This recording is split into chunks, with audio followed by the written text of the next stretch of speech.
Gramática francesa leída.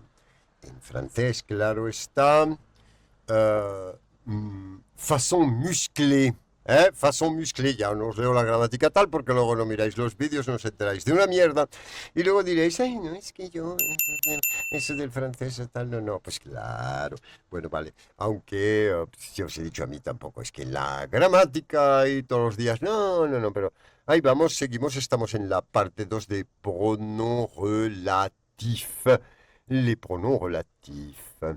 Ahí vamos. Les quelques cas particuliers sont décrits dans le chapitre sur l'accord du verbe dans une subordonnée introduite par qui ne s'élite pas dans la langue soignée.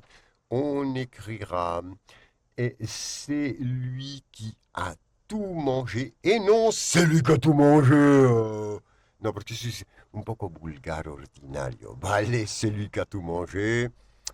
Mismo gente que no tiene la super instrucción.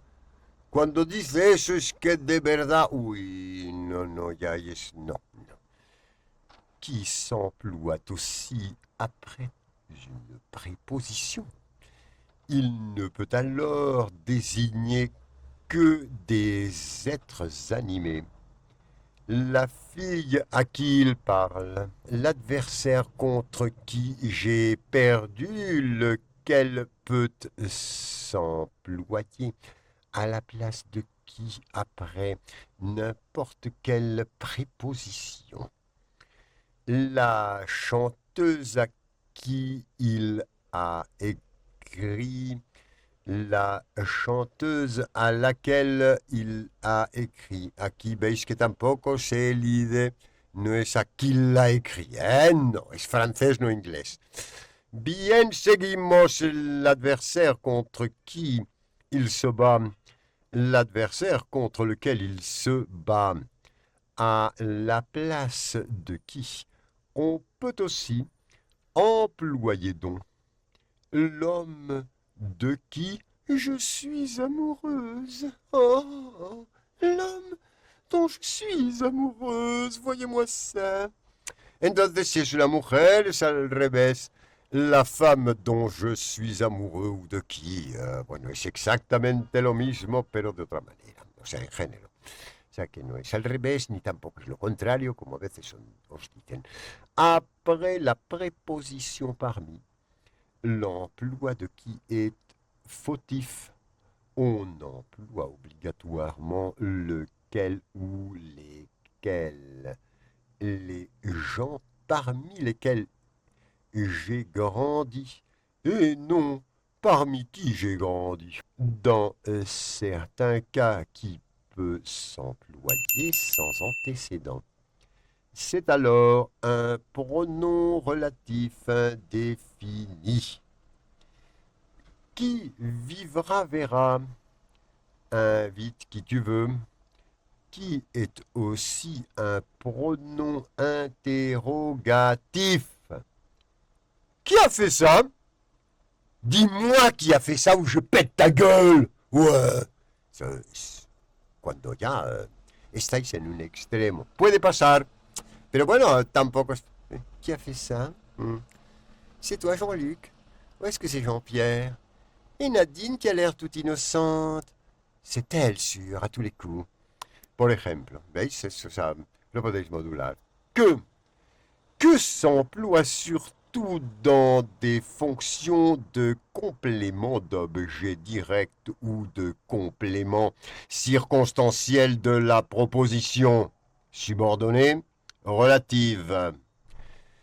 Il ne varie ni en genre ni en nombre. Le garagiste que j'ai contacté, la confidence que tu m'as faite, cuidado aquí, veis que tu m'as faite, sabéis que es una regla de gramática y de ortografía, pues claro, que tu m'as faite. Quand le COD est placé avant le groupe verbal avec l'auxiliaire avoir, ici présent, Alors, le participe passé s'accorde en genre et en nombre avec le sujet. Sinon, si fuera de otra manera, sería la confidence que tu as, igual, fait à Julie. ¿Vale? Cela fait 5 ans que je ne t'ai pas vu. Oui, que je ne l'ai pas vu. Bueno, vale, emocionado un poco. On trouve aussi que en fonction d'attributs, impressionné que j'étais, je n'ai pas osé lui parler. Bien, me pasa eso a veces cuando me encuentro con... no os puedo decir. Bueno, pero, puede pasar. O sea, cuando no estoy muy suelto, ahí la veo un poco embobado. Bien. Que s'élide en QU apostrophe devant une voyelle ou un H muet. Les affaires qu'il m'a données, les appartements qu'habitent mes cousins, le participe passé des verbes transitifs directs employés avec l'auxiliaire avoir s'accorde avec le complément d'objet direct lorsque celui-ci est placé avant lui. Bueno, es más o menos algo parecido a lo que os he dicho antes, ¿no? Que es la misma regla. Bueno, aunque aquí sí que igual la presentan de otra manera. Bien, pronom relatif COD que étant toujours placé avant le participe passé de la proposition subordonnée, le participe s'accorde donc toujours en genre et en nombre avec eux qui est de même genre et de même nombre que son antécédent. Les amis que tu as invités, la décision qu'il a prise, est-ce qu'il a prise la misma regla. Que est aussi un pronom interrogatif. Que veux-tu? J'ignore ce que tu veux. Quoi? Le pronom quoi apparaît uniquement après une préposition y aquí lo dejamos porque pasaremos a la parte 3 con le pronom quoi. Bien, soy Jean-Claude de Cocinas y Decoraciones, donde no nos tocamos los cojones. Me hacéis de botones, de likes y demás. Pues tenéis que hacer como yo. No os porque no os podéis tocar, porque no, lo que tenéis que tocar es el teléfono. Bien, hasta la parte 3 me despido y otros vídeos también, porque hago otros vídeos todos los días. Bien, chao, chao.